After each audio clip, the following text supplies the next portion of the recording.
Esse é o segundo vídeo, então, sobre o livro Processo do Trabalho como Instrumento do Direito do Trabalho e as Ideias Fora do Lugar do Novo CPC. Um livro que a gente fez em 2015 e que, portanto, ainda não dá conta sequer do desmanche que foi operado também nas regras processuais trabalhistas com a contra-reforma da Lei 13.467.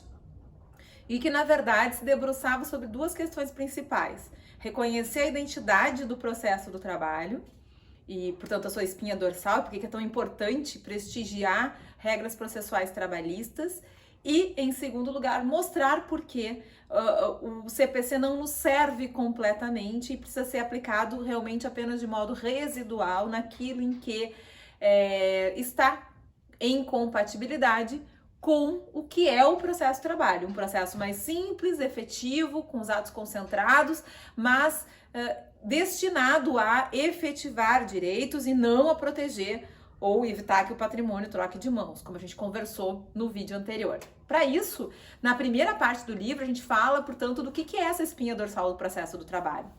Não apenas um processo que é todo construído de uma forma muito interessante, se a gente pensar que ele é da década de 30, né, o seu embrião, lá nos dois decretos, que depois vão dar origem à parte processual da CLT, e na CLT em 43. Então, na década de 40, a gente já tem um processo em que não se divide conhecimento e execução, como o CPC vai fazer até 2005, e, portanto, um processo que realmente é instrumento do direito material que ele tutela.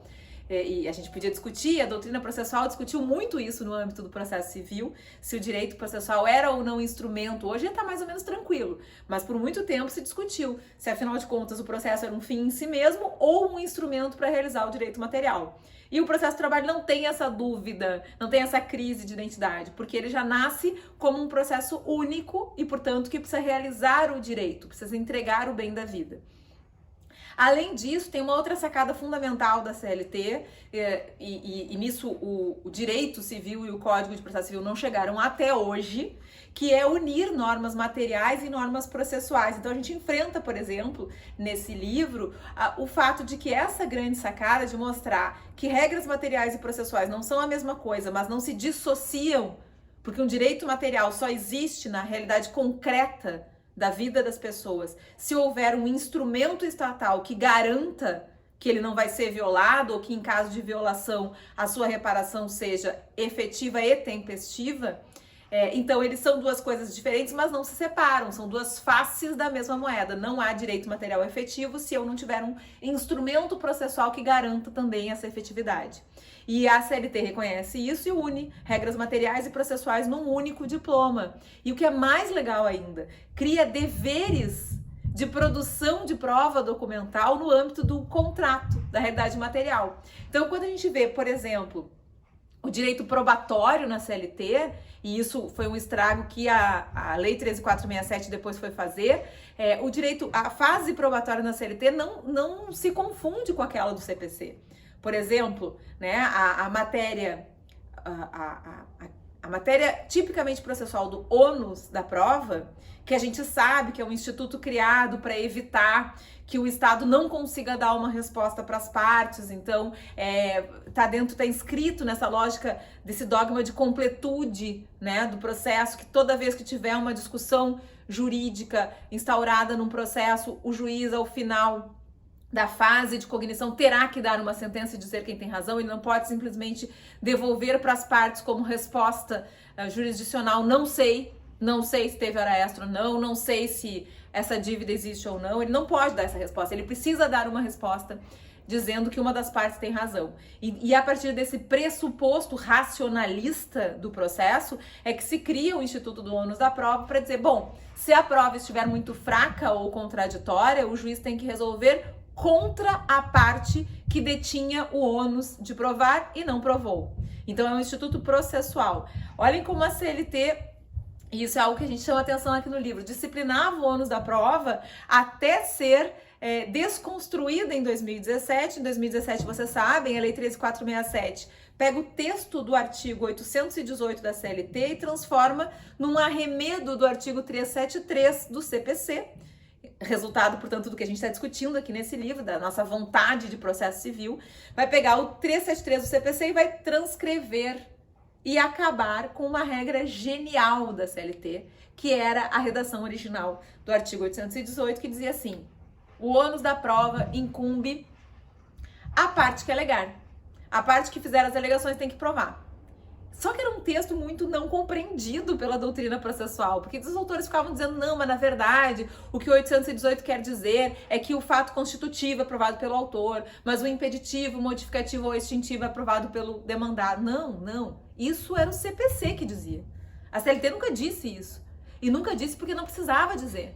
A prova das alegações incumbe a parte que as fizer é uma regra que só se explica dentro do contexto da CLT, que é um contexto em que existe uma série de deveres de produção antecipada de prova documental. E é por isso que a CLT une regras materiais e regras processuais. Porque lá quando fala da relação material de trabalho, e portanto, nem se cogita se vai ter ou não vai ter processo trabalhista para discutir aquela relação, ali enquanto a relação de trabalho está sendo executada, a CLT vai dizer: tem que registrar o contrato na carteira em 48 horas, tem que ter registro escrito do horário de trabalho, tem que ter recibo do pagamento de salário. O que a CLT está fazendo? Por que essa opção? Amplamente descosturada também pela Lei 13.467, para vocês verem o problema que se cria, né? Esse déficit histórico de compreensão da importância do processo do trabalho e essa assimilação de que o processo civil é melhor, e na verdade desse retorno a uma lógica, mesmo que não seja uma lógica consciente, né, mas uma lógica inconsciente de que o Estado tem que utilizar esse instrumento que é o processo para garantir patrimônio e não para efetivar direitos. Porque o que a reforma trabalhista vem descosturar é justamente essa teia de deveres de documentação que a CLT impõe ao empregador, a quem toma trabalho, porque reconhece a assimetria entre capital e trabalho, e vai dizer, então, quem toma o trabalho tem que documentar a jornada, tem que passar recibo de salário, tem que fornecer EPIs mediante recibo. Por quê? Porque se no futuro essa relação jurídica for por um acaso judicializada, a gente já sabe quem vai ter que trazer para o processo os documentos que vão viabilizar ao Estado a verificação se houve ou não pagamento de salário, se houve ou não jornada extraordinária, se houve ou não fornecimento regular de equipamentos de proteção. Ou seja, o Estado reconhece que essa é uma relação que se protrai no tempo e que, portanto, as partes não podem guardar na memória o que aconteceu, mas mais do que isso, cria um dever de produção antecipada de prova documental que vai definir depois o ônus da prova de um modo diferente. Estão vendo? Por que o 818 tinha a redação que tinha? Porque lá no processo trabalhista, o que o juiz vai aferir em primeiro lugar é onde estão os documentos que precisam instrumentalizar esse contrato. E esse é um dever, não é nem um ônus de prova, isso é um dever de quem toma trabalho. Havendo os documentos e sendo eles idôneos, bom, aí a prova das alegações incumbe a parte que as fizer. E o 818 funcionava sempre. Só que aí veio a reforma em 2017 e também atacou essa estrutura, essa parte da espinha dorsal do processo do trabalho, do que o identifica como um processo diferente. E como eu disse a vocês, transforma o artigo 818 numa cópia mal importada, porque inclusive tem ali algumas questões que nem se aplicam ao processo do trabalho, uma cópia do artigo 373 do CPC. Então, na primeira parte desse livro, a gente vai falar justamente disso. Por exemplo, a aplicação do CPC se dá de forma residual, tá lá no 769 e no 889 da CLT. É claro que regras processuais civis podem se aplicar, mas desde que a CLT seja omissa ou mesmo ineficiente naquela ideia da lacuna axiológica que foi desenvolvida por alguns autores, especialmente depois da reforma de 2005. Mas aqui eu também quero chamar a atenção de vocês para um assunto que está discutido na segunda parte desse livro, que tem a ver com as tutelas de urgência e com a necessidade de efetivar o direito, que revela muito claramente essa nossa vontade de impedir a efetividade dos direitos e nos últimos anos, em especial, a efetividade dos direitos sociais e, portanto, esse abandono do compromisso com o processo do trabalho. Porque vejam só, desde que nasce a CLT diz, na parte processual, que havendo omissão e sendo as regras estrangeiras, as regras do CPC, compatíveis com essa ideia de processo mais efetivo, célere e eficaz, elas podem ser trazidas para dentro do ordenamento. E o que a gente viu acontecer ao longo das décadas que nos separam lá da edição da promulgação da CLT, é que várias regras do CPC foram trazidas para dentro da CLT, mesmo sem omissão e mesmo sem compatibilidade. No vídeo anterior eu dei o exemplo da pena de confissão à parte reclamante. Uma regra que foi trazida do CPC, mas não há omissão na CLT. E ninguém discute essa possibilidade, ou pouquíssimos autores a discutem, afinal de contas tem uma súmula dizendo que pode aplicar a pena de confissão ao reclamante, então todo mundo aceita e tá tudo certo. A CLT diz que as testemunhas serão ouvidas se comparecerem em audiência, independentemente de notificação. A gente pega lá do CPC a ideia de carta precatória ou de intimação de testemunhas e traz para dentro do processo de trabalho como se fosse a coisa mais natural do mundo, sem questionar o fato de que aqui não há omissão. Mas percebam que são dois exemplos de regras que não contribuem para a efetividade ou para a celeridade. Ao contrário, que burocratizam o processo do trabalho, tornando-o mais próximo do processo civil, no caso da carta precatória, ou que penalizam a parte autora, que é justamente quem deveria beneficiar-se deste procedimento mais eficaz, porque é quem está buscando crédito alimentar junto ao Estado. Agora, quando nós temos no CPC regras como a do 475-O, da alteração feita em 2005, e que depois passa para o novo CPC, lá no artigo 820 do CPC, agora eu não me lembro se é o 820, tem que conferir, tá? Não importa, vocês vão saber logo do que eu tô falando. Daquele artigo que fala sobre execução provisória. Bom, o artigo que fala sobre execução provisória foi alterado no CPC na reforma de 2005 e depois foi transcrito para o texto do novo CPC de 2015. E vai dizer lá que a execução provisória e, portanto, antes do trânsito em julgado da decisão, tem que ser feita nos mesmos moldes da decisão definitiva e, inclusive, com possibilidade de transferência de patrimônio, ou seja, de pagar o crédito ao autor da ação antes do trânsito em julgado. E mais, o CPC vai dizer, nessa reforma de 2005, mantida em 2015, que durante a execução provisória podem ser feitos atos de execução, pode ser pego o dinheiro do credor que está nas mãos do devedor e esse dinheiro pode ser entregue ao credor, ao autor da demanda, antes do trânsito em julgado e mesmo com dispensa de qualquer garantia ou caução, se tratar de crédito de natureza alimentar ou de credor que esteja em estado de necessidade. Essa regra não tem na CLT.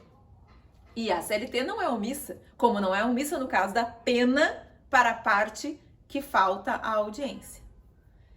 A CLT diz que a execução provisória será realizada até a penhora. E claro, a CLT diz isso porque em 43, não esqueçamos, nós tínhamos o Código de Processo Civil de 1939 que separava conhecimento e execução e nós não falávamos em execução provisória no processo comum. Então a CLT avança para dizer é um processo só e tem mais. Tem que cobrar o crédito mesmo antes de transitar em julgado, pelo menos até garantir o juízo, até a penhora. O que para a época já era, assim, uma evolução tremenda.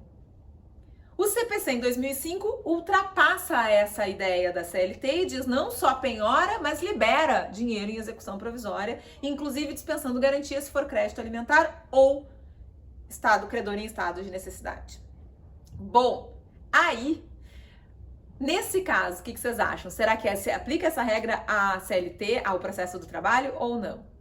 Se nós usássemos a mesma lógica da pena de confissão, da carta precatória, ou de muitos outros exemplos que eu poderia dar para vocês aqui, nós diríamos, sim, não há omissão, é verdade.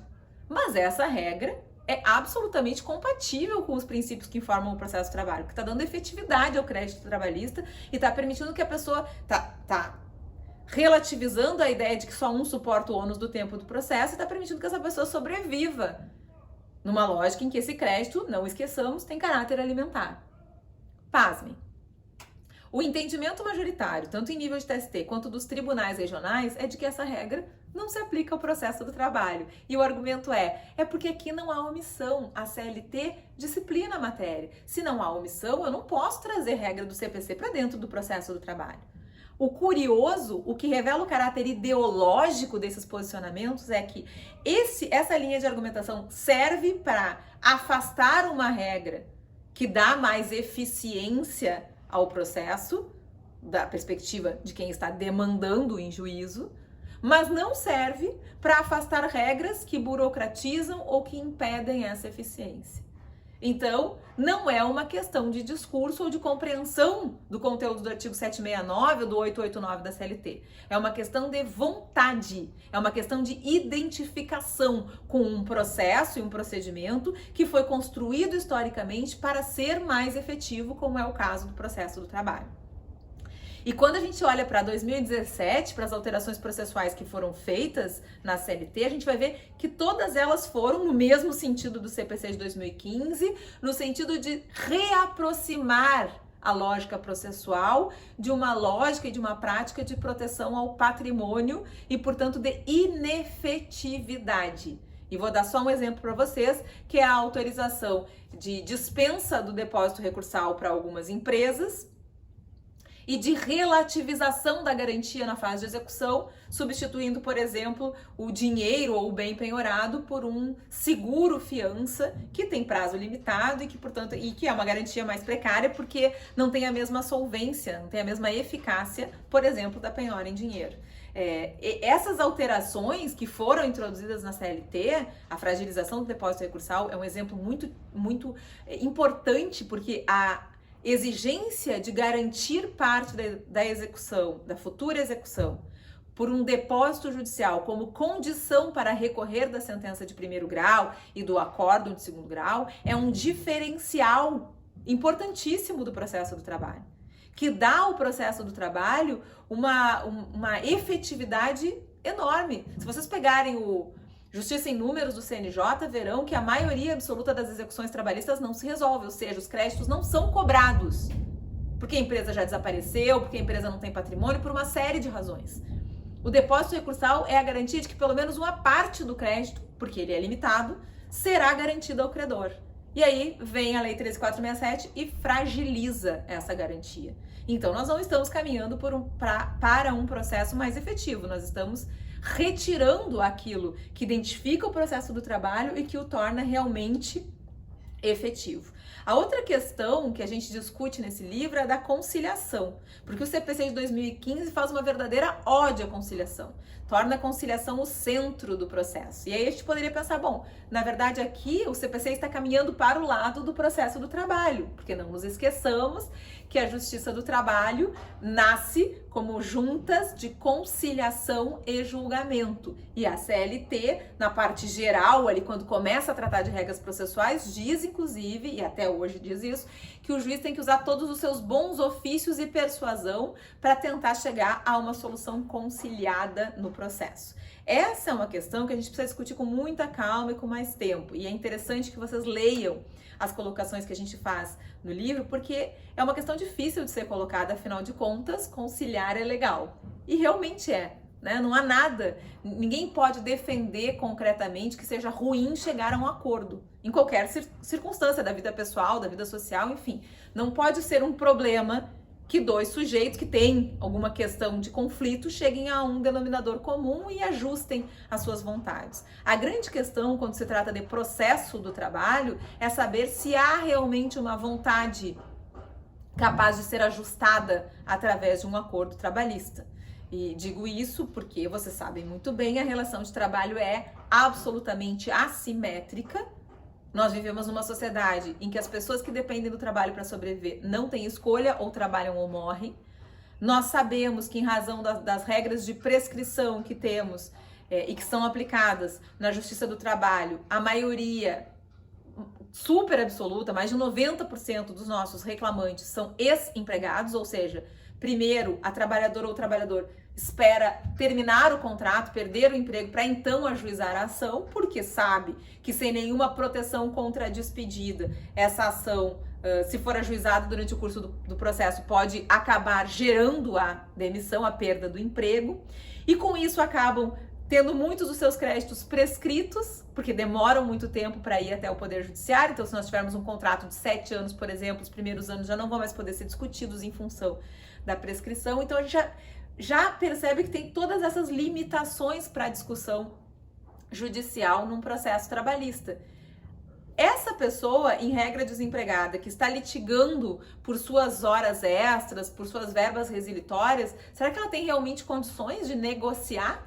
E mais, será que esses valores são negociáveis? Porque se nós olhamos lá o texto da Constituição, especialmente o artigo 100, quando diz que crédito trabalhista, ou salários, né, lato sensu, é crédito alimentar, e se nós reconhecemos, para além do texto da Constituição, que efetivamente todos os valores que são considerados expressões monetárias dos direitos trabalhistas são importâncias com as quais as pessoas subsistem, com as quais as pessoas pagam seu aluguel, pagam o supermercado, pagam a roupa que vestem, pagam o remédio que é necessário para poder viver, nós vamos perceber que esses valores são irrenunciáveis.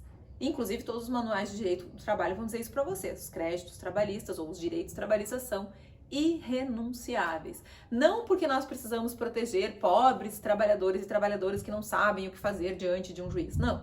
Porque nós vivemos numa sociedade em que trabalho é condição obrigatória de sobrevivência para a maioria das pessoas, especialmente para essas pessoas que depois vão à Justiça do Trabalho tentar ressarcir ou reparar danos que acreditam haver sofrido durante um vínculo de emprego. Essas pessoas, portanto, vão estar discutindo alimentos na Justiça do Trabalho. E alimento não pode ser negociado, pelo menos não da perspectiva de reduzir valores devidos. Pode ser negociado, o valor pode ser negociado quando eu não sei realmente quanto é devido, e depois que eu sei quanto é devido, pode ser negociado da perspectiva de como pagar. Agora, se, por exemplo, eu sei que a rescisão teve lá um valor total de 4.500, não dá para pensar num acordo por R$3.000 parcelados na Justiça do Trabalho, porque isso significaria renunciar concretamente a 1.500. Então, quando a gente fala em conciliação na Justiça do Trabalho, a gente está falando de uma coisa completamente diferente do que é falar de conciliação num processo civil que daqui a pouco não expresse a mesma assimetria material que se verifica entre as partes que estão litigando na Justiça do Trabalho. E é por isso que a legislação trabalhista CLT tem várias restrições à amplitude dessa conciliação, mesmo investindo, inclusive por uma questão política, na conciliação dos litígios. E claro, que o que está por trás das regras do novo CPC é toda uma estrutura estatal montada para a eliminação dos litígios. Mas percebam a diferença. Eliminar litígios não é eliminar conflito social. E aí, nós temos que pensar também no recado social que estamos passando. E vejam, tudo isso a gente discutia antes do horror da Lei 13.467, do que ela fez com as regras processuais trabalhistas na CLT, sobre o que a gente pode conversar outro dia num outro vídeo. Mas só para vocês verem como os nossos problemas são anteriores, a reforma não inaugura nada, né? E a conciliação é um problema que nos acompanha, inclusive, pela criação de regras não escritas e absolutamente perversas, como a da quitação geral de contrato, quando uma parte faz acordo trabalhista e vai lá e pleiteia no processo horas extras e chega a um acordo de 5.000 de horas extras, e aí se no termo de acordo aparece a frasezinha lá, com quitação do contrato, isso significa dizer que ela não vai poder reclamar diferenças de salários, adicional de insalubridade, questões que sequer foram discutidas e conciliadas naquele processo trabalhista. E tudo isso sem amparo legal. Então vejam que quando a gente fala de conciliação na Justiça do Trabalho, a gente está falando de uma política judiciária que elimina litígios sem eliminar os conflitos sociais, numa realidade social em que esse conflito social é fundante. Esse conflito de interesses entre capital e trabalho, que não são parceiros nem colaboradores, e isso independe das pessoas que participam desse contrato, isso é uma condição objetiva do fato de que a gente se fundamenta ou se organiza como uma sociedade em que é preciso trabalhar para sobreviver. Esse conflito de interesses entre quem compra e vende força de trabalho não se resolve porque o vínculo acabou.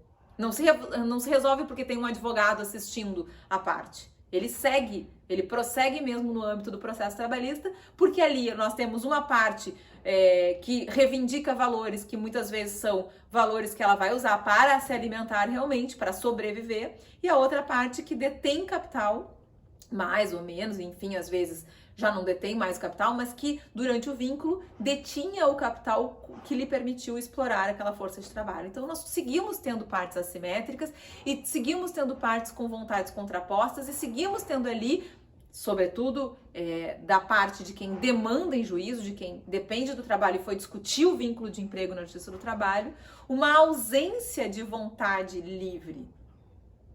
E nós não podemos esquecer que mesmo as advogadas e advogados que atuam na Justiça do Trabalho têm ali a sua fonte de remuneração. Eles também precisam sobreviver, eles também sobrevivem do processo.